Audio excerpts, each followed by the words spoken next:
These past few weeks have been very challenging. As much as I like to be on the field competing with my teammates, I need to step away from football at this time and focus on mental well-being. This will help me be the best version of myself now and in the future. That was on Twitter as well from one Calvin Ridley, the former wide receiver for the Alabama Crimson Tide, now with the Atlanta Falcons. How long has he been in the league? For like 4 years? He's 26, so like 4 or 5 years, yeah, okay. and we know what he's capable Oh, of. yeah, sure. It's absolutely amazing. After a ball game on October 21st, he was asked by the media, but declined to get into detail about what's been going on in his life. He said, I mean, in today's world, me personally, it shouldn't matter. You should mind your own business. He said, but in today's world, I do have some things going on. To me, if I say it's personal, I mean it's personal. His coach came out and said, we have his back. It's a personal thing. I'm not talking about it. Matt Ryan said, we love him, and obviously he's working through some things, so he's got everything he needs from us, and he needs to take his time in getting better, certainly with Calvin, all the best. We love and support him, and he's a great friend, a great person, so we all support him in what he's going through. Other players we're keeping in our prayers. Anytime one of our brothers is hurting, we're hurting as well. So we feel for Calvin and are here for him whenever he needs us and whenever he's ready to get back to playing football. And obviously, the minute I saw that story, it was breaking news on the NFL Network yesterday because this guy is one of the best wide receivers in the league. And again, part of me is like, good, not only for him, but also for the flag that is being held for mental awareness and mental depressions. And again, we don't know what his situation is. And obviously we think that because you're rich and you're in the National Football League and you're very good at what you do, how in the world can you not fight through this? We saw this, with Simone Biles at the Olympics. Naomi Osaka. We've seen it in Naomi to Osaka. the point where we've seen it with Kevin Love. Yeah. We're seeing a lot of athletes at the top of their games come out and say, listen, I'm not in a good mental place. There are detractors out there saying, well, they just had a bad game, and so they're chalking it up to this. But this is not, I don't think people understand. They don't. I don't think people understand that when you're mentally depressed or mentally ill or have some type of mental challenges. I call it a psychological injury. Okay. That's the way I call it. Because you can have an injury that heals, you can have an injury that you deal with your whole life. But when you are injured, and the reason I use it in sports, and I'm gonna let you, but the reason I use it in sports is it's so interesting to me. Several of the comments sounded like if he had torn his ACL. Several of them did. We're with our brother, and when he heals or whatever. But several of them didn't. And that's the bridge we need to make, right? He's dealing with a personal issue. Again, if he tore his ACL, if he had freaking hemorrhoids that were bleeding, you would have known that he had hemorrhoids that were bleeding. And we're not there yet. And I'm not saying that Calvin Ridley, it's not his responsibility to say it. But again, it's this weird, we're not ready to say what it is yet.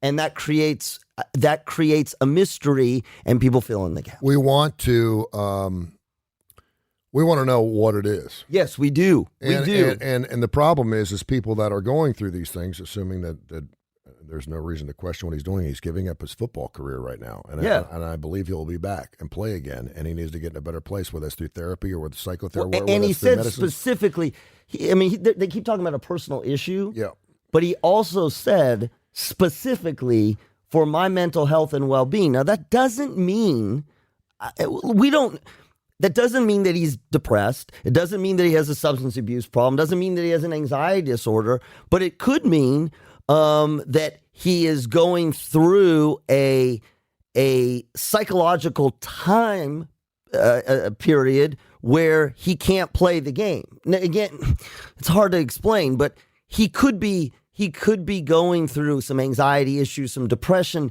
but not, if you will, clinically depressed. Yeah. But it is, the last thing. Yeah, good. You have to remember this. It is bad enough, whatever it is, that he is stepping away. So players, athletes get anxious, they get down, they get burned out, they get sort of despondent over injuries. They get everything that anyone else does. Right, and there are time, and most of the time, like most of us, you push through, and it's temporary enough that you kind of come out the other side. Yeah. But there does become a threshold, like any other injury, where you go, this is not working. I can't do this. I can't do my job. And, you see at work, people will take personal leave. Yeah. Now, if you tore your ACL and you had to be in the hospital or whatever, you had to have surgery, I'm out, tore an ACL, I'm out for a couple weeks. But then if it's depression, you got to take personal leave. There's people that I'm not being critical of them. They're ignorant, but he was at Alabama. He had the best mentorship ever. He was under coach Nick Saban. He was fine then. What happened? Well, what just changed? Did something happen? He must be into drugs. He must have issues. No, I mean that's the thing. He's stepping away from a game he loves. He's played his entire life, and obviously it's serious. And I'm always going to give that person the benefit of the doubt. Yeah. And I know it hurts, if it could be the game. If the Atlanta Falcons were in the playoff hunt or something like that, it would make it even worse. But my point being, and I think this is super important, and I want to mention it before I forget it. I've been around it. I know. My mom had it for 50 years. Yeah. My ex had challenges, and thank God she's better now through psychotherapy and through medications and everything. And it's something that she's a hero of mine because of what she's gone through and how she fought through it. And it was at the darkest moments. It was as bad as it could have possibly been. People would get around her or get around my mom and go, she seems good to me. I thought you said your mom was depressed. Yeah, wait till you leave. Yes. Well, she seems really happy now. Yes. And it's just like you say, a diabetic. You're not constantly in septic shock or going, right. You're diabetic. It's part of who you are, and it's part of what you feel. And there are glimmers of time where all of a sudden you pop out and you feel pretty good, and you have good days and you have bad days and bad moments and good moments. And for people, the stigmatism is so horrible. Yep. Because I know a lot of people that endure this and are challenged by it.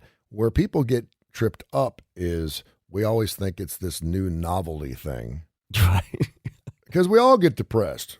Right. I've told you, man, I try to be really careful using that word. You are, even in your text messages, because you've been through it and you know who you're talking to. Now, I've asked you, do you think I'm depressed? Right, which is but I'll say I'm struggling. Which is different. Which is like I'm having a tough day. We all have them. And I'm really, and no matter what I do, there's no hope. Yep. There's the things that I used to look forward to don't make me happy right now. Yep. I have every reason to be blessed. And it's not a God thing, by the way. I'm totally good, and for some reason I just can't get out of my funk. And then the next day or the next week, you're okay. I'm okay. And that is the difference. You just described the symptoms of depression. You very accurately, and the difference between depression, forget the neurophysiology, but the difference is the next week or the next day, whatever, you're better. And your trajectory goes back up. And then, in a week later, you're like, that was a really rough week. I'm okay now. In depression, and this is partly the way we diagnose it. I'm in the funk. There is no hope. I'm feeling like I'm really struggling. And the first question we ask, well, how long has this been going on? If you say it's been going on for 4 days, we don't make light of it. Yep. Okay. Let's have, and we do all the time. Have you tried these things, non-medical things? Have you got out and you got exercise, get in the sunlight, blah, blah, blah, blah. If that doesn't work and it's been somewhere around 2 to 3 weeks, that is part of the diagnosis, is that you can't get out of the funk for about 2 weeks plus. But I think that's the part that trips it up. People get nervous all the time. Yep. Sure they do. They get anxious. Players get anxious. Of course they get anxious. Yes. But if you're anxious more times than not before a game or during a game, Kevin Love's a good example, to the point where you can't play, you can't do your job or the thing you love, then we have a problem. It's and the diagnosis is really functional. And that way, it's it's not just do you have these symptoms and feel sad, feel anxious, whatever. We always ask, are you able to do the things that you need to do? Well, not as well as I'd like to. Okay. Or maybe in the case of Calvin Ridley, maybe not at all. At the very least, take something that you truly love. Maybe it's being with your kids. Yeah, that's a great example. There are people that love their kids more than anything in the world, and for whatever reason, they just don't want to be around their children right now. That when you take something you truly love, and you're willing to shelf it, and everything I've read and seen about Calvin Ridley, who is a hell of a ball player at Alabama and is a great player and will continue to be a great player because I think he'll get the help because he came out. When you're willing to give that up, I mean, that's been his respite. That's been where he's gone, probably to get away from these things. Because with football, you have adrenaline. You're with your teammates. You have to react. You're just doing it. It's almost an automated response for him in a lot of ways. And he let me put it. He could have 9 catches for 173 yards and 4 touchdowns and be miserable. And that's the truth of the matter. So I hope people understand that. And again, I don't think it's one of these, it's not the pot, or it's not the sinkhole mentality where all of a sudden all these athletes are having depression issues. Well, no, it's because they're finally feeling comfortable coming out. That's why it was important that Kevin Love came out and Simone Biles had issues and Michael Phelps. Went through the same thing. It's important that these huge athletes say, man, I've struggled, and he's now doing endorsements. And listen, given their job as athletes, they are at more risk than most of us. They live high pressured, like tons of pressure. Forget the pay. Well, actually, the pay is rolled into that. Basically, they have to perform. When they don't perform, there is blowback. They're out in the public eye. So the amount of stress that they have to endure to play their game, and this is the thing that I think people don't or we forget as athletes, for athletes. It's not about playing the game that puts on the stress. It's not. They all know how to play the game. That's how they got there. It's the wins. It's the losses. It's the contracts. It's the endorsements. It's the public persona. And those are stressors. Like, I don't care who you are. Do you learn to manage that? Yes. That's why we don't see every athlete and every celebrity falling apart. But are you susceptible to anxiety, depression, unhealthy ways of coping with it? Absolutely. And more so than you and I, because you and I, on a day-to-day basis, don't have the kinds of pressures they do. Now, I'm not saying we don't have pressures. I'm not saying that everybody doesn't do it. But to think that athletes are professional and elite athletes are shielded from it because of what they do is absolutely wrong. It's the other way around. They are at increased risk because of what they do. The thing that scares me about Calvin Ridley, and it always scares me about relatively young professional athletes, that transition. And I think we can relate. This is relatable for a lot of us. It is a transition from going to school to getting in the job world, right? And it usually is, and it doesn't matter when you start, it's usually about 4 years in, 2 to 4 years in.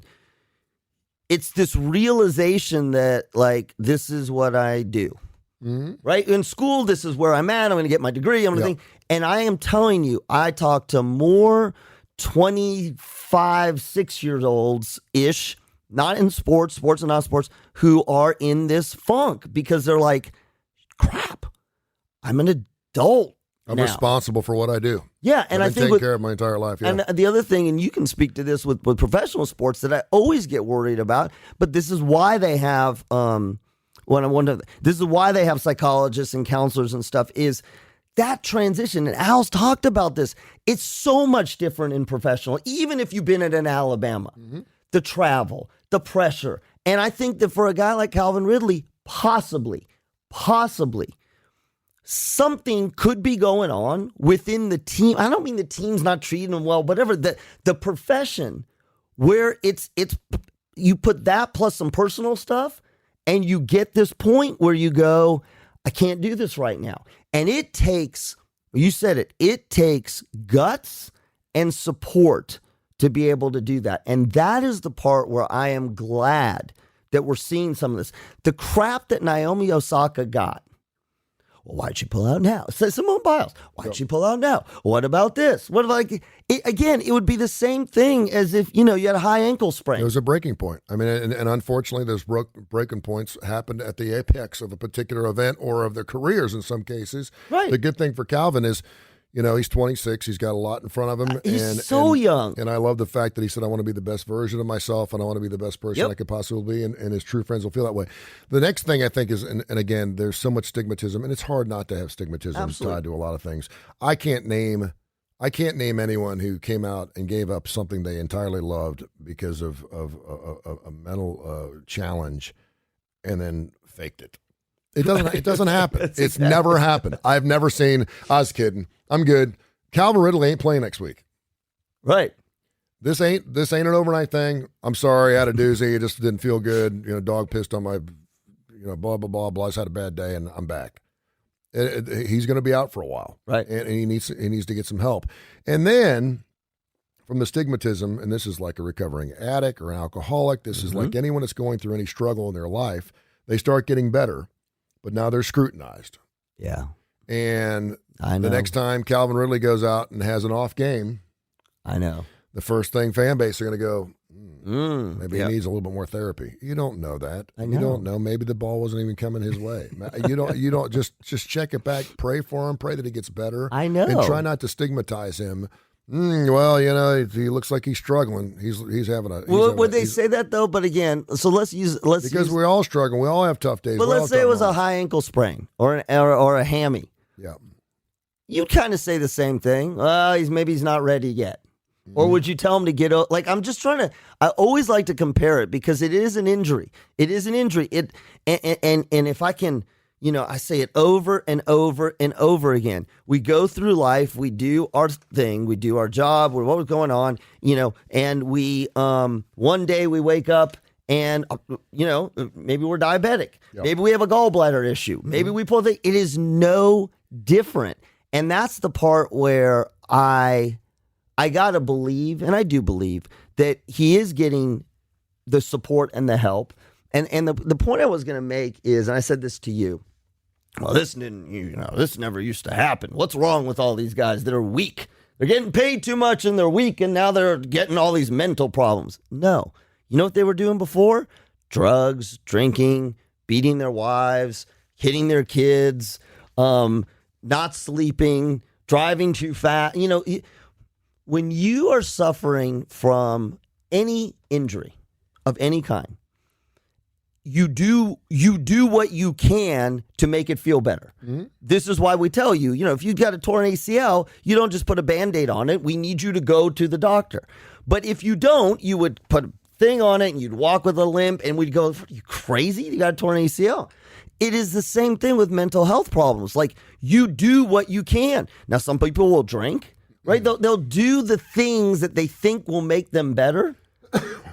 And without the professional intervention, some people get better, but a lot don't. And I am so proud that he said my mental health and well-being. And I know I'm hanging on that because if he would have only said, I'm stepping back from personal reasons, then you're like, there's a divorce, there's problems in your family. No. What he's telling you is these are my symptoms, and I'm stepping away. And I love the fact that you said, he's not playing next week. Yeah. Like, that's not a, I'm tired. Yeah.